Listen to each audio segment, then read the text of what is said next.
ఈరోజు రాష్ట్ర వ్యాప్తంగా మహిళల మీద జరిగేటువంటి అఘాయిత్యాచారాలు కానీ అత్యాచారాలు కానీ రోజు చూస్తున్నామండి. మనం రోజు పేపర్లో అయితే టీవీలో అయితే ఇది ఎంత ఘోరంగా తయారైందంటే పరాకాష్ట అనే చెప్పుకోవచ్చు. ఈరోజు జరుగుతున్నటువంటి ఇన్సిడెంట్లు చూస్తుంటే మహిళల మీద అత్యాచారాలకు కానీ అఘాయిత్యాలకు కానీ చివరికి పరాకాష్ట చేరుకుంది పర్వం అని చెప్పి. ఎందుకంటే ఈరోజు జరుగుతున్నటువంటి ఇన్సిడెంట్స్, ఈరోజు మేము చూస్తున్నటువంటి ఇన్సిడెంట్స్ చూసి మేము ఆ మాట చెప్పగలుగుతున్నాము. ఈరోజు కావలిలో ఎస్టీ మహిళ పీట్ల సుకుమారి, ఆమె భర్త రఫీ చనిపోయారు పాపం అనారోగ్యంతో. ఒంటరి మహిళ, గిరిజన మహిళ, పిల్లలతో ఉంటుంది. వాళ్ళ కొడుకు వాళ్ళ అమ్మాయిని ప్రేమించారన్న నెపంతో ఒక గుంపుగా వచ్చి ఆ గిరిజన మహిళ మీద అటాక్ చేయడము, ఆ గిరిజన మహిళని వివస్త్రాలను చేసి ఇంత అన్యాయంగా, ఎంత అమానుషంగా, అసలు ఒక ఆడ మనిషి ఆత్మగౌరవాన్ని అవమానించినట్టు కాదా మీరు? అంటే ఈ రోజుటి వరకు అఘాయిత్యాలు అత్యాచారాలు జరుగుతున్నాయి. ఈరోజు చూస్తే మేము మీ ఆత్మగౌరవాన్ని కూడా దెబ్బతీస్తాము, మిమ్మల్ని అవమానిస్తాము, మహిళల్ని అవమానిస్తాము, మాకేమి మా వెనకాల ఏముంది, కూటమి నాయకుల భరోసా ఉంది, మేము కావాలనుకుంది చేయగలుగుతున్నాము అనేటువంటి లెక్కలేనితనము, అహంకారమే కదా. ఈరోజు మీకు ఏదన్నా ఇబ్బంది ఉంది, పోలీస్ స్టేషన్లు ఎందుకు ఉన్నాయి? అసలు పోలీస్ స్టేషన్లో మొత్తం టీడీపీ నాయకులు ఎట్లా చెప్తే అట్లా జరుగుతున్నాయి. ఈరోజు టీడీపీ నాయకులు గుంపు వెళ్ళి ఒక మహిళ మీద ఈ రకంగా దాడి చేస్తే, ఇంత అమానుషంగా ప్రవర్తిస్తే 19వ తేదీ ఈ కేసు జరిగితే 26వ తేదీ దాకా కేసు కట్టలేదండి. ఇన్సిడెంట్ జరిగింది 19 శుక్రవారం, మళ్ళీ 26వ తేదీ దాకా కేసు కట్టలేదు. ఏమంటే దానికి సంబంధించినటువంటి వాళ్ళు టీడీపీ నాయకులు లేకపోతే కూటమి ప్రభుత్వానికి సంబంధించిన వాళ్ళు కాబట్టి ఆ కేసు కట్టలేదు. ఎఫ్ఐఆర్ చూడండి నీట్గా, 26వ తేదీ ఎఫ్ఐఆర్, ఇన్సిడెంట్ 19 జరిగితే దానికి సంబంధించి ఎవరెవరు చేశారు అంటే నిందితుల పేర్లు షర్మిల, సిరాజ్, కమల్, బీబీజాను, మల్లిక, ఇబ్రహీం అంటే అక్కడ కౌన్సిలర్. దానికి సంబంధించి ఆ ఇబ్రహీం అనేటువంటి వ్యక్తి ఎమ్మెల్యేతో ఉండే ఫోటోలు ఉన్నాయి, ఎమ్మెల్యేతో తిరుగుతున్నారనేటువంటి ఇది ఉంది. దానికి మేమందరం కూడా వత్తాసు పలుకుతున్నారు పోలీసులు.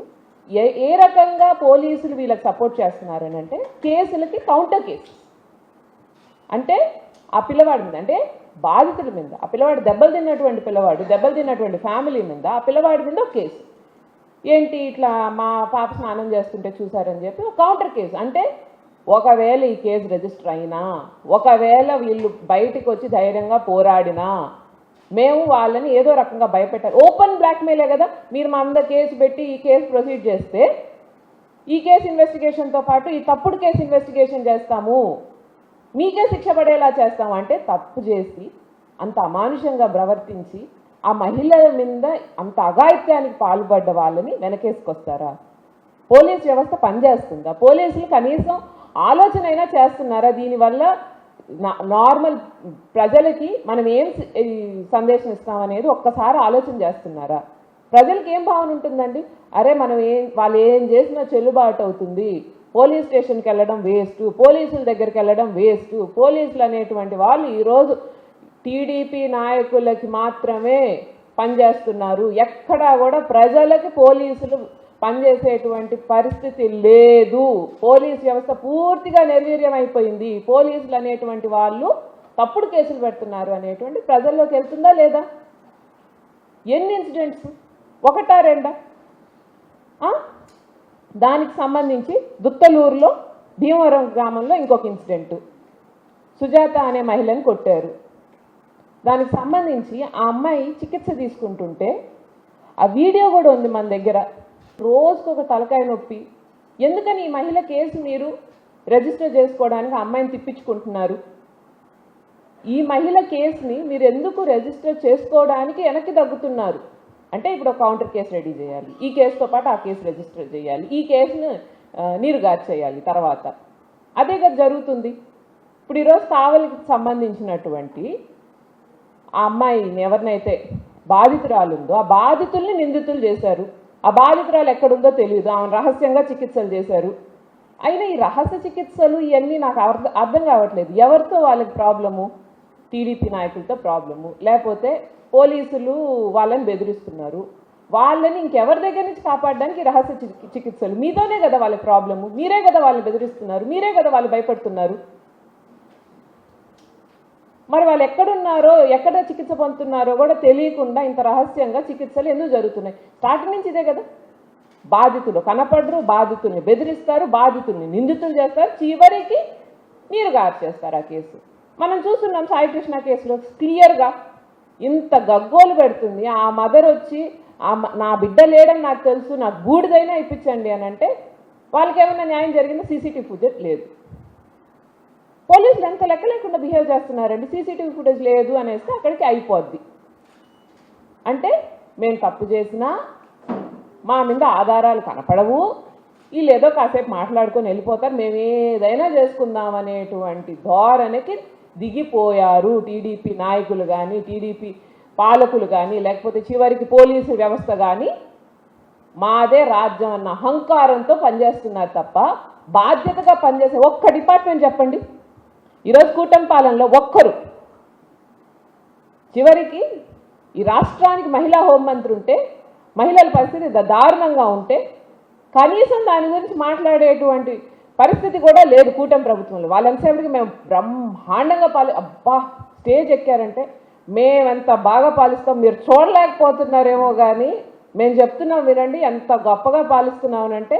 ఊరంతా సీసీటీవీ ఫుటేజ్లు ఉన్నాయనంటే అవసరమైన చోట, ఆధారం అవసరమైన చోట మాత్రం ఒక్క మనిషి ఒక్క వీడియో బయటకు రాదు. అదే వీడియోలతో సహా ప్రూఫ్ ఉంటే కూడా వాళ్ళ సంబంధించి కేసు పెట్టించుకునే పరిస్థితి లేదు.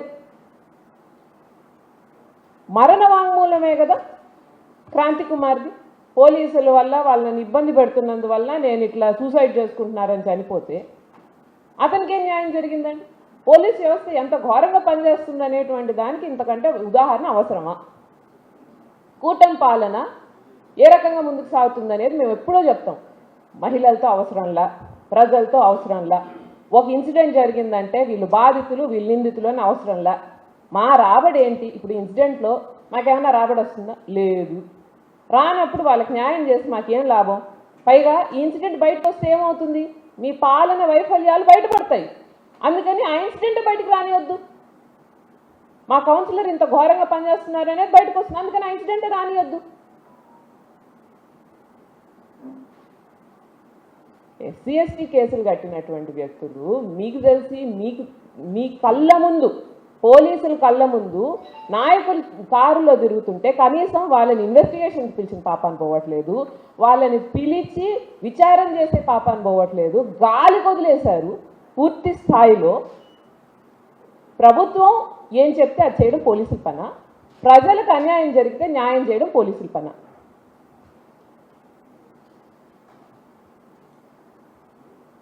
ఈరోజు సుజాతమ్మది కూడా సాక్షి పేపర్లో వచ్చింది ఆ ఇన్సిడెంట్ పూర్తి స్థాయిలో.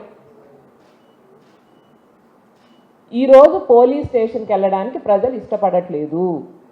వైఎస్ఆర్సీపీ శ్రేణుల దగ్గరకో, వైఎస్ఆర్సీపీ నాయకుల దగ్గరకో, మీడియా దగ్గరకో వచ్చి అయ్యా మా పరిస్థితి ఇది అని వెళ్ళబుచ్చుకుంటున్నారు. మేము ఎన్నోసార్లు చెప్పాం, ఎప్పుడైతే గవర్నమెంట్ దగ్గరికి వెళ్ళడం మానేసి ఎవరికి అన్యాయం జరిగితే వాళ్ళందరూ మా జగనన్న దగ్గరికి రావడం స్టార్ట్ అయిందో, గవర్నమెంట్ స్టార్ట్ అయినటువంటి 2 సంవత్సరాల్లోనే ఈ పరిస్థితి ఉంది అని అంటే యూ కెన్ అండర్స్టాండ్ ఈ గవర్నమెంట్ ఎంత ఘోరంగా ఫెయిల్ అయిపోయింది అని చెప్పి.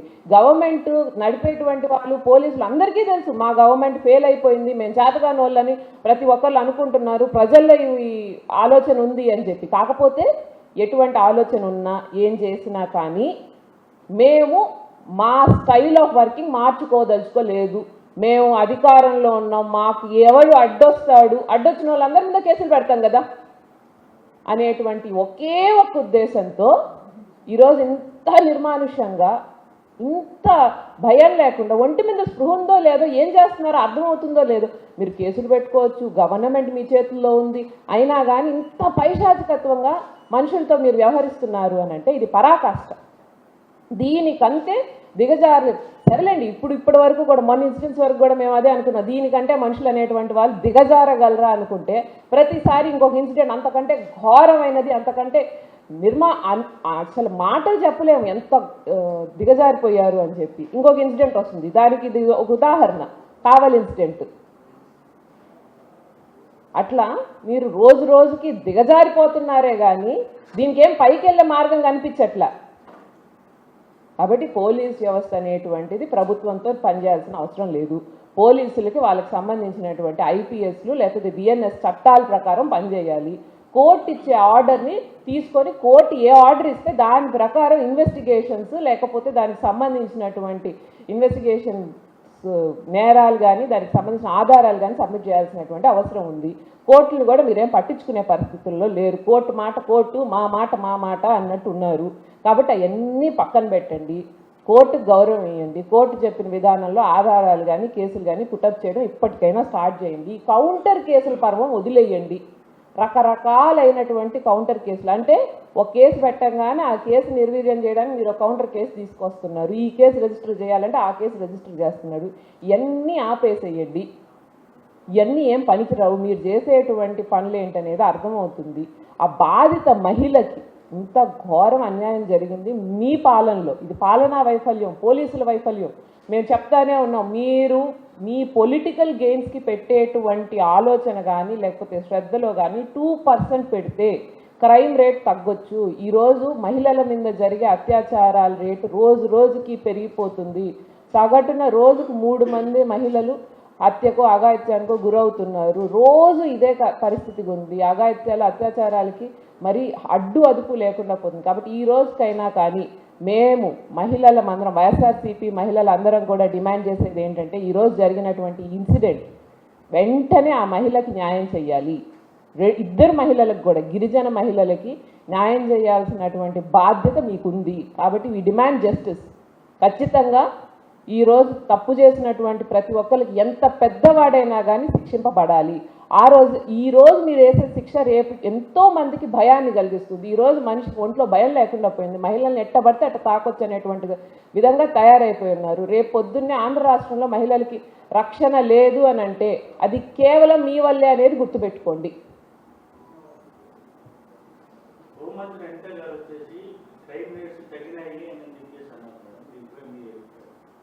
క్రైమ్ రేట్స్ తగ్గాయంటే కనపడాలి కదండి. ఇదిగో ఆదివారం ఒక ఇన్సిడెంటు, ఈ దుత్తలూరులో ఇన్సిడెంట్ ఆదివారం జరిగింది. శుక్రవారం ఒక ఇన్సిడెంటు నెల్లూరు జిల్లాలోనే గిరిజనుల మీదే.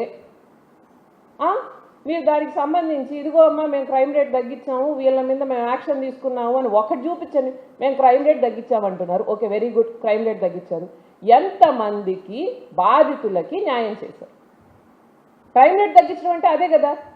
ఇప్పుడు తప్పు జరిగితే దానికి శిక్ష పడితేనే కదా, దాని ప్రకారం కదా క్రైమ్ రేట్ తగ్గుద్ది. శిక్ష పడకపోతే తగ్గదు కదా. శిక్ష పడుతుందన్న భయం ఉంటేనే కదా తగ్గుద్ది. మరి ఎంతమందికి న్యాయం చేశారు? మీ వాళ్ళు చేసినటువంటి అన్యాయాలు మేము చెప్తున్నాము. ఇదిగోండి ఇంతమంది బాధితులు ఉన్నారు, ఈ బాధితులకు మేము ఈ న్యాయం చేశాము అని చెప్పి చూపించండి. ఒక్కరిని చూపించండి. మేము 100 ఇన్సిడెంట్లు చెప్తున్నాము. హోంమంత్రి అనిత గారు డైరెక్ట్గా ఫోన్ చేస్తే కూడా ఆ మాటను కూడా లెక్క చేయలేదు. మదనపల్లిలో లేదు, మేము న్యాయం చేసుకుంటామని చెప్పారు. అటువంటి పరిస్థితుల్లో మేము క్రైమ్ రేట్ మీరు తగ్గిస్తే మీ మీద ఎందుకు నమ్మకం లేదు ప్రజలకి? ఎందుకని మీ మాటకు గౌరవం ఇవ్వలేదు? అందుకని మీరు చెప్పుకోవడానికి, ఉపన్యాసాలు దంచుకోవడానికి కాదు, ఫ్యాక్ట్స్. దానికి సంబంధించి ఈరోజు క్రైమ్ రేట్, పాత క్రైమ్ రేట్ ఇదిగో ఇది, కొత్త క్రైమ్ రేట్ ఇదిగో ఇది, మేము ఇంత తగ్గించాం ఇంత పర్సెంటేజ్ అని చెప్పి చూపించండి. మేము అన్ని ఫ్యాక్ట్స్ తీసుకొని చూపిస్తున్నాం కదా మీకు. అలా కాకుండా ఏదో ఒక విధంగా ఈరోజు ఈ పాలనని ఎత్తు చూపించుకోవాలి, చంద్రబాబు నాయుడిని ఎత్తాలి, లేకపోతే లోకేష్ గారిని పైకెత్తాలి, జగన్ అన్నని తిట్టాలి అనేటువంటి ఉద్దేశం తప్ప ఎక్కడైనా ఇదిగో ఇది చేశాము అనేటువంటి ఆధారాలు ఉందా? ఒక కేసు గురించి అడిగితేనే తడుముకున్నారే, ఏ కేసు, హూ ఇజ్ ఇట్ అని. మరి మీరు ఎలా తీసుకొచ్చారు క్రైమ్ రేట్ని తక్కువకి చెప్పండి.